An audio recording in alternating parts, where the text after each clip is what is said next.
Pope Francis marks 9 years since the start of his pontificate, and his health problems are becoming increasingly evident. Si è infiammato un legame nel ginocchio. It's a problem he has had since the end of January. A month later, the Vatican announced that the Pope would not be taking a planned trip to Florence, and that he would also not preside at Ash Wednesday Mass on March 2nd. He was instead substituted by Cardinal Pietro Parolin. Yet he is taking the setback in stride. Dicono che questo solo viene ai vecchi e non so perché è arrivato a me, ma non so.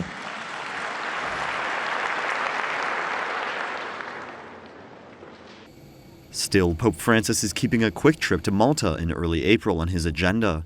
The Vatican has also announced that he will finally be making one of his most highly anticipated apostolic visits to South Sudan and the Democratic Republic of Congo, two war-torn countries that the Pope has fervently prayed for in the past.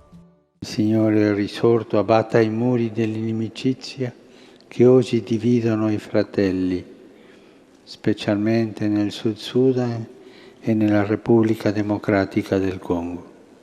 In his reforms of the Vatican, the new apostolic constitution that regulates the Curia is still yet to be published, but the Pope has taken important steps forward in its development in the last 9 years. In terms of finances, he has increased the Vatican's transparency by trying to put its accounts in order.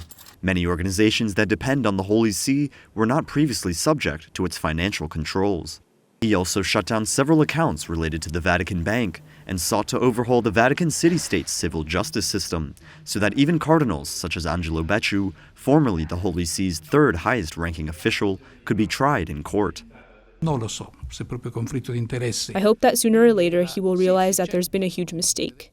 Although Pope Francis's reforms have also extended to areas such as bringing the Catholic Church to reflect on synodality and the role of lay people in the Church, giving increased attention to those in need and fighting throwaway culture pastorally rather than politically, and pushing a shift in mindset of the Catholic hierarchy around the world in handling instances of abuse. In 2019, he called the presidents of the bishops' conferences to Rome to address this topic, but for some survivor associations, his proposals were not enough. Non c'è un nome, non c'è una data, non c'è un provvedimento concreto. Sono solo parole. Parole.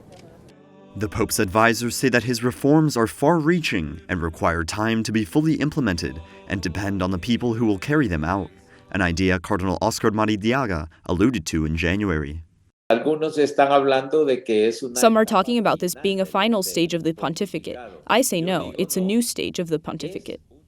A new stage to institute the reforms put forth by Pope Francis, which in many cases, such as with increasing financial transparency, were suggested by the cardinals who attended the conclave which elected him in 2013.